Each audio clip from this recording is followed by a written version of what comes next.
दलितों के साथ होने वाले अपराधों का आंकड़ा इतना बड़ा है कि अब पिछड़े और कमजोर वर्ग के लोग मदद के लिए पुलिस के पास तक जाने से कतराते हैं। ताकतवर लोगों के रसूख के आगे पुलिस प्रशासन भी दोनों हाथों को जोड़े खड़े रहती है। जब तक कोई नेता या संगठन मदद ना करे, दलित न्याय की उम्मीद तक नहीं कर सकते। ये आज का भारत है, ये आज के भारत की कहानी है जिसमें दलितों के साथ ये होता है।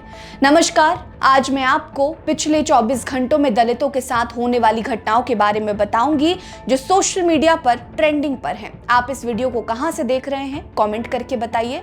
लाइक करना मत भूलिएगा, कमेंट सेक्शन में अपनी राय भी जरूर रखिए। दलित उत्पीड़न की पहली खबर उत्तर प्रदेश के रायबरेली से सामने आई, जहां एक दिल को झकझोर देने वाली घटना को अंजाम दिया गया। केवल दलित होने के कारण पहले एक शख्स पर चोरी का इल्जाम डाला गया और फिर उसे भीड़ ने पीट पीट कर मार भी डाला। ये दलित युवक मदद की गुहार लगा रहा था और वो पुलिस के बजाय लगातार कांग्रेस के पूर्व अध्यक्ष राहुल गांधी से मदद की गुहार लगा रहा था। दरअसल ये मामला रायबरेली के ऊंचाहार थाना क्षेत्र का है, जहां फतेहपुर के रहने वाले हरिओम वाल्मीकि को केवल ड्रोन चोर होने के शक में भीड़ ने पीट पीट कर मार डाला, जबकि युवक अपने ससुराल डांडेपुर जमुनापुर अपनी पत्नी से मिलने जा रहा था। मृतक हरिओम वाल्मीकि मानसिक रूप से थोड़ा बीमार था, लेकिन भीड़ ने उस पर ड्रोन चोरी करने का आरोप लगाते हुए उसे लाठी डंडों और बेल्ट से पीटना शुरू कर दिया। मॉब लिंचिंग की इस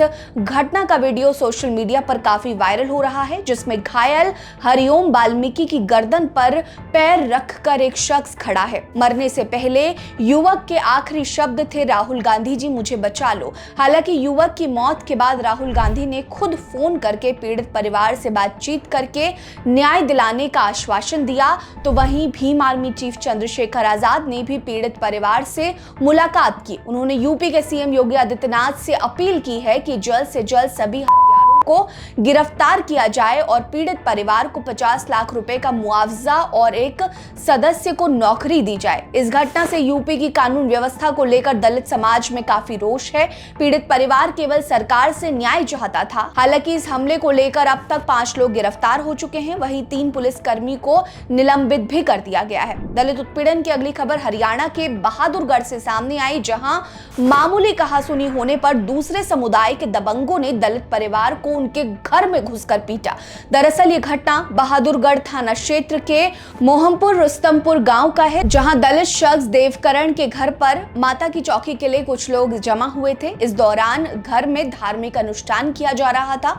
अनुष्ठान में शामिल होने के लिए सिंभावली के सिखेड़ा गांव का निवासी सागर भी आया था, लेकिन रात के वक्त वो अपने कुछ और रिश्तेदारों के साथ पेशाब करने गया था। तभी उसी गांव के दूसरे समुदाय के लोगों ने उनके साथ गाली गलौज शुरू कर दी। जब सागर और उसके साथियों ने विरोध किया तो हिस्ट्री शीटर दबंगों ने सबकी पिटाई की। इतने से भी उनका दिल नहीं भरा तो दबंगों ने अनुष्ठान कर रहे देवकरण के घर पर भी हमला कर दिया। घर में मौजूद महिलाओं को भी बुरी तरह से पीटा गया। चीख पुकार के बीच दबंगों ने पथराव शुरू कर दिया। इस हमले की जानकारी पुलिस को दी गई, लेकिन जब पुलिस मौके पर पहुंची तब भी दबंग नहीं रुके। वो लगातार दलित परिवार को गालियां दे रहे थे और पथराव कर रहे थे, जिसके बाद पुलिस को और बल बुलाना पड़ा। पुलिस बल देखकर दबंग भाग खड़े हुए, लेकिन जाते जाते पुलिस के सामने ही पीड़ित परिवार को अंजाम भुगतने की धमकी भी दे गए। पुलिस के सामने दबंगों की यह हरकत केवल साक्ष्य है कि इस बात का कि लोगों के अंदर कानून का कितना डर रह गया है। दलितों से जुड़ी अगली खबर यूपी के बाराबंकी से सामने आई है।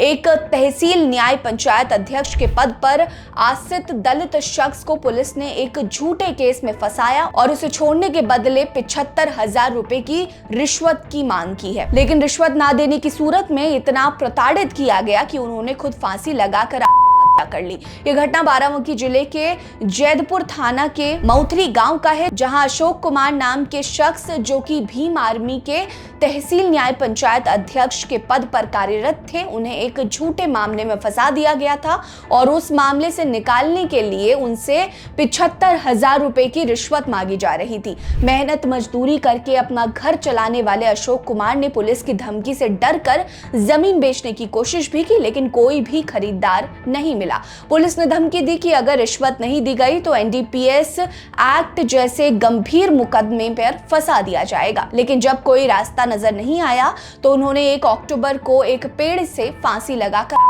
कर ली। अशोक कुमार ने एक सुसाइड नोट भी छोड़ा जिसमें उन्होंने अपनी मौत के लिए थाना जैदपुर के पुलिसकर्मी संतोष इंस्पेक्टर और निर्मल दरोगा सहित कई लोगों को जिम्मेदार ठहराया है। इस मामले में अभी तक पीड़ित परिवार की एफआईआर तक दर्ज नहीं की गई है। पुलिस दबाव बना रही है कि वो पुलिस वालों के नाम ना ले तभी एफआईआर दर्ज की जाएगी।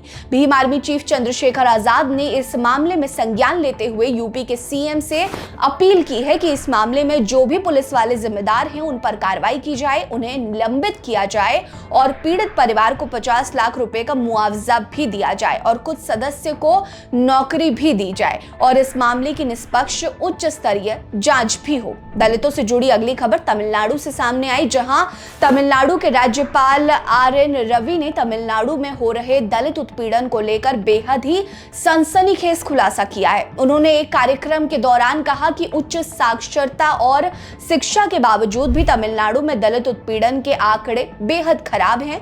राज्यपाल ने स्वीकार किया कि राज्य में जाति के आधार पर प्रताड़ित करने और उनकी के मामलों में तेजी आई है। उन्होंने कहा कि तमिलनाडु एक ऐसा राज्य है जहां हायर एजुकेशन के लिए ग्रॉस एनरोलमेंट रेशियो करीब 50% से भी ज्यादा है, लेकिन फिर भी जाति के आधार पर सामाजिक भेदभाव ने काफी मजबूती से पैर जमाए हुए हैं। वहीं उन्होंने केरल में हो रहे सामाजिक सुधार की तारीफ भी की है। उन्होंने दलितों के बढ़ते उत्पीड़न के लिए राजनीतिक दलों और सरकार को भी घेरा और कहा कि राजनीतिक दलों ने जानबूझकर अपने फायदे के लिए लोगों को बांटे रखा हुआ है। उन्होंने खुले तौर पर कहा कि अगर समाज का बंटवारा होगा तो कुछ लोग जरूर समृद्ध होंगे। बस कुछ ऐसा ही हाल है राजनीतिक पार्टियों के लोगों का। राज्यपाल के इस बयान को लेकर अभी तक कोई प्रतिक्रिया नहीं आई है। ऐसे में बस देखना यह होगा कि उनका ये नया खुलासा कौन से नए विवाद को खड़ा करेगा। दलितों से जुड़ी अगली खबर मध्य प्रदेश से सामने आई, जहां एक शख्स ने सरेआम भारत रत्न बाबा साहेब अंबेडकर के बारे में अपशब्द कहा था, जिसे लेकर अब दलित संगठन सड़कों पर उतर आए हैं। दरअसल अनिल मिश्रा, जो कि पेशे से ग्वालियर में हाईकोर्ट में वकील हैं, उसने बाबा साहेब को गंदा और अंग्रेजों का गुलाम कहा था। लेकिन बाबा साहेब के बारे में ये अपमानजनक शब्दों के इस्तेमाल को लेकर लोगों ने विरोध प्रदर्शन करना शुरू कर दिया है। ग्वालियर के थाठीपुर चौराहे पर अनिल मिश्रा के पुतले की पहली शव यात्रा निकाली गई, फिर जूतों की माला पहनाकर उसे घुमाया गया और उसके बाद पुतला फूंक दिया गया। लोग अनिल मिश्रा मुर्दाबाद के नारे लगा रहे थे। लोगों के गुस्से को देखने के बाद पुलिस ने इस मामले में उसके खिलाफ एफआईआर दर्ज की है।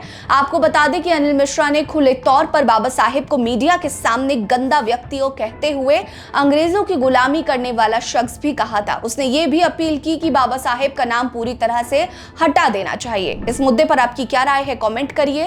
दलित उत्पीड़न से जुड़ी इन सारी खबरों पर आप क्या सोचते हैं ये भी बताइएगा। हमारे साथ बने रहिए। नमस्कार।